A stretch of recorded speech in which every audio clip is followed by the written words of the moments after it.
Buenas tardes. Agradezco a la Sociedad de Diabetología por la invitación.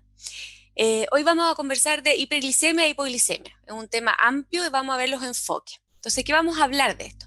Es muy importante saber que vamos a hablar de los pacientes con diabetes tipo 2 bajo tratamiento. Está enfocado en eso, en hipoglicemia y hiperglicemia, en ese grupo de pacientes.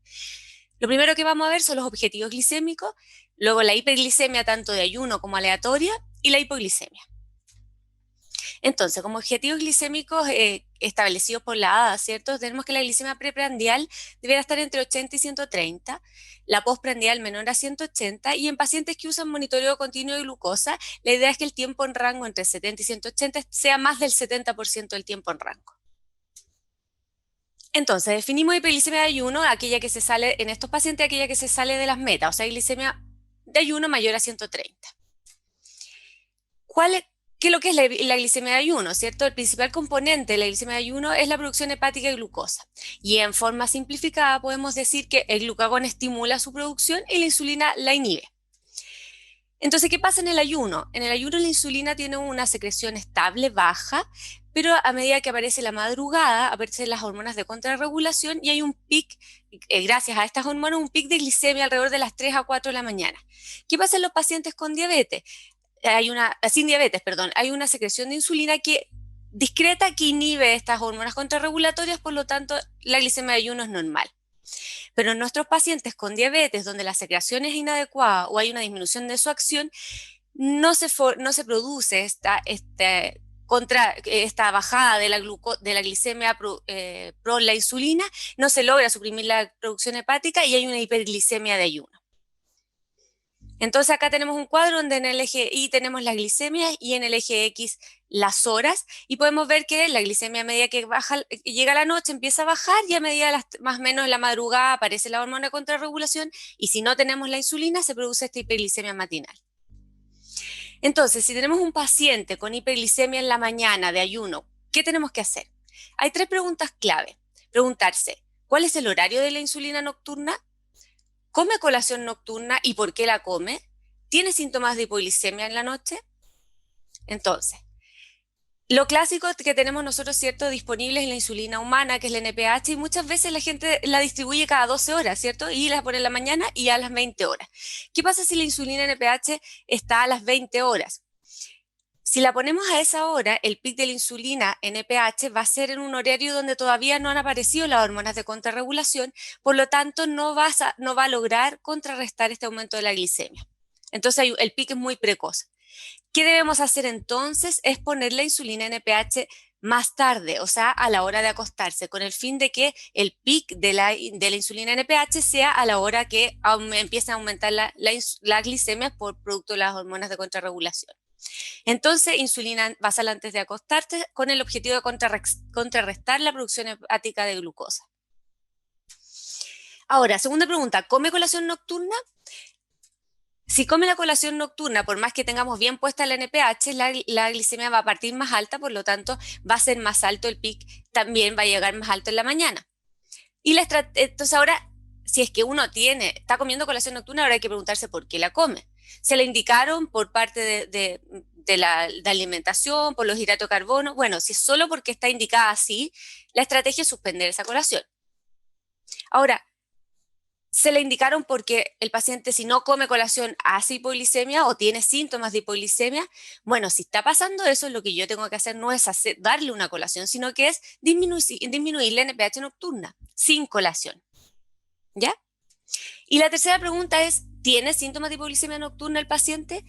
Bueno, ¿qué puede estar pasando? Y acá está el efecto Somogy, ¿cierto? Que yo le doy insulina en la noche, el paciente tiene una hipoglicemia nocturna, para salir de esta hipoglicemia se prenden las hormonas de contrarregulación y además está la hormona de contrarregulación de la madrugada y generamos una hiperglicemia en la mañana. Entonces lo que nosotros vemos es que el paciente tiene glicemias altas en la mañana. ¿Y cuál es la estrategia entonces? Disminuir la insulina NPH o la insulina basal de la noche. No agregar una colación, porque en el mismo contexto, si agregamos una colación, vamos a estar mucho más arriba. El tema, y ojo, que estas hipoglicemias en la noche, como el paciente está durmiendo, pueden ser asintomáticas. Por lo tanto, es una estrategia buscarla dirigidamente con glicemias en la madrugada. Vamos ahora a ver la hiperglicemia aleatoria o en random. Estas son en este grupo de pacientes son cualquier glicemia en cualquier momento del día que sea mayor a 180. Todos hemos tenido aquí el paciente que consulta repetidamente al SAPU o al servicio de urgencia o a la consulta por glicemias elevadas.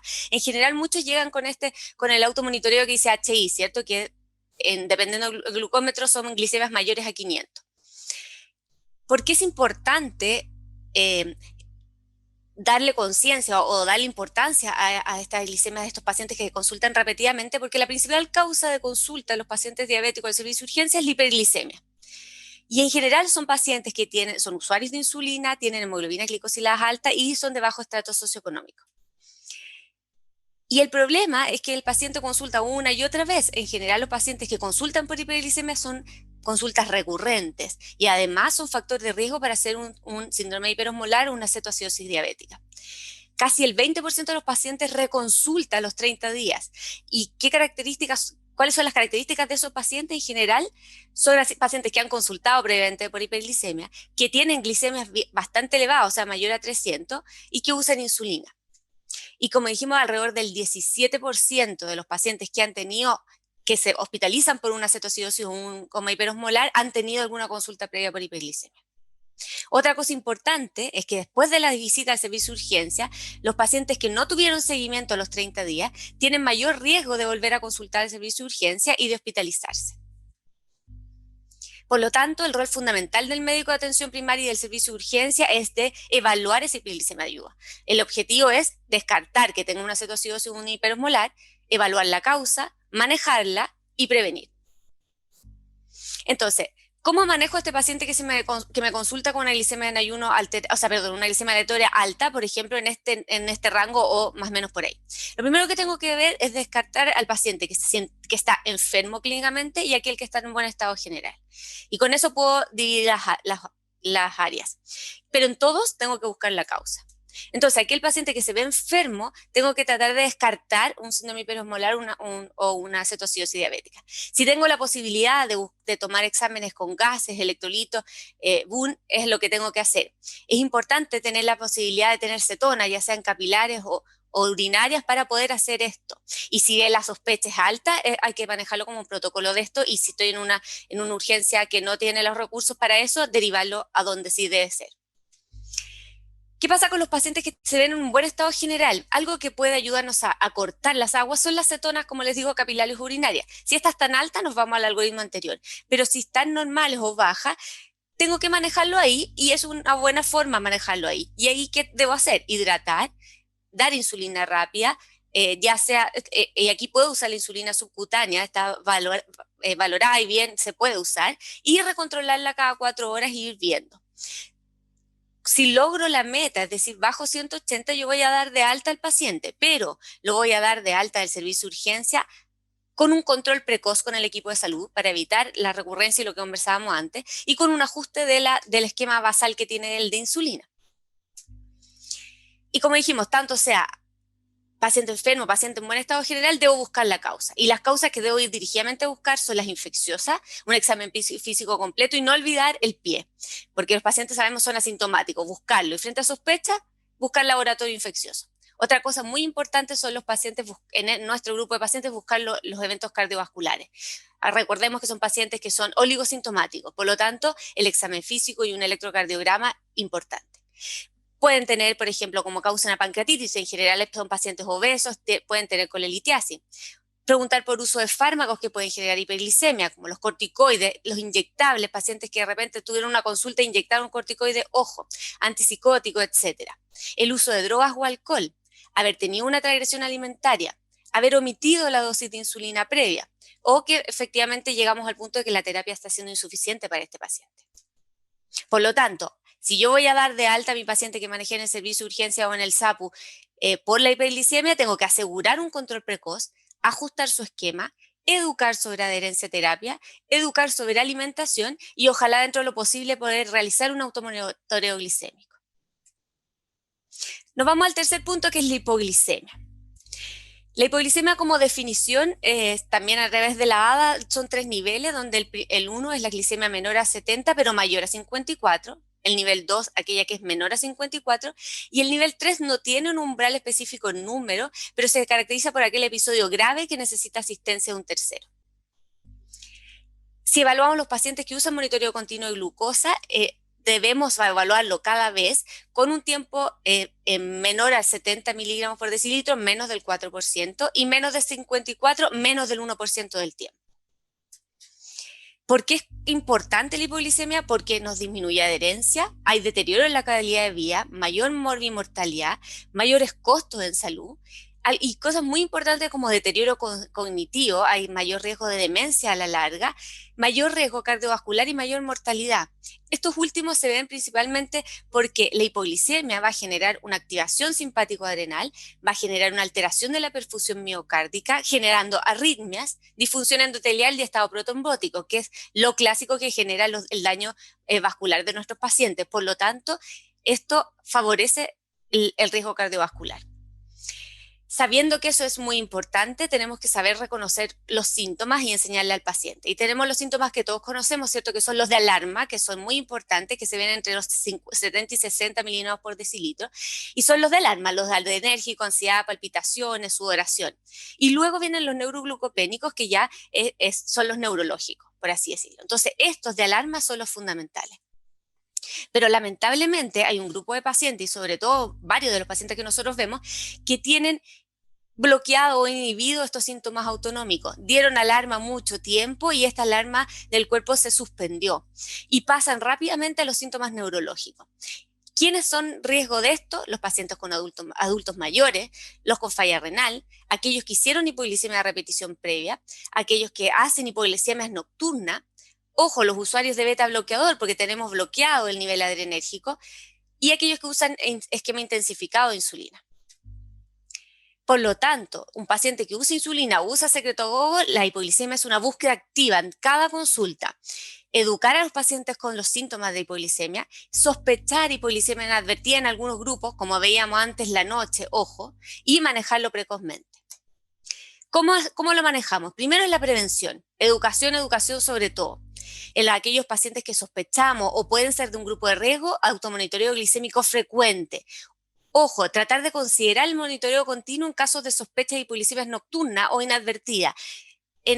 Cuando no tenemos esa posibilidad, en la sospecha de hipoglicemia nocturna puede ser con pedirle al paciente que a las 3 de la mañana se controle un hemoglucotest. Otra cosa importante en estos grupos para prevenir, metas individualizadas, sobre todo en el adulto mayor, en aquel que hace hipoglicemia inadvertida, en aquellos que tienen complicaciones macrovasculares avanzadas, en los con insuficiencia renal, aquellos con expectativa de vida menor a 5 años y aquellos que es difícil por ellos y por red seguir las indicaciones. Por otro lado, el uso de fármaco también hay que flexibilizarlo y darle el fármaco adecuado. Ojo, en algunos pacientes seleccionados con un alto riesgo de hipoglicemia tendríamos que tratar de hacer el esfuerzo del uso de las insulinas basales análogas, que tienen menos riesgo de hipoglicemia. ¿Cómo tratamos una hipoglicemia? Esto lo conocemos, ¿cierto? Son la regla del 15-15. Paciente con síntomas se debe controlar. Si la glicemia es menor a 70, debe comer 15 gramos de hidrato de carbono de absorción rápida. ¿Qué son eso? Tenemos acá a la derecha 3 cucharaditas de azúcar, 1 cucharada de miel o solución oral. Pero luego lo que muchas veces los pacientes olvidan y nosotros olvidamos decirles es que debe recontrolarse nuevamente a los 15 minutos.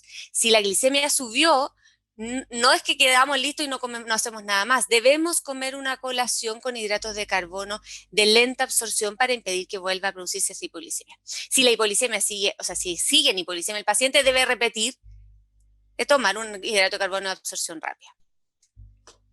¿Qué pasa en los pacientes con hipoglicemia severa? Manejo parenteral, ahí ya glucagón intramuscular, si es que lo tienen disponible, si es que está en el servicio de urgencia, el uso de vía venosa en glucosa endovenosa.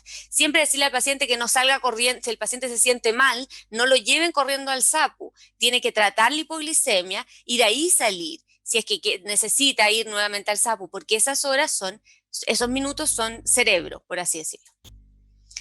2 palabras sobre algunos grupos especiales, pacientes con hipoglicemia y alcohol. ¿Qué pasa con el alcohol? Hay un riesgo alto de hipoglicemia horas posteriores a la ingesta, porque el alcohol lo que hace es inhibir la gluconeogénesis hepática y depleta las reservas de glucógeno.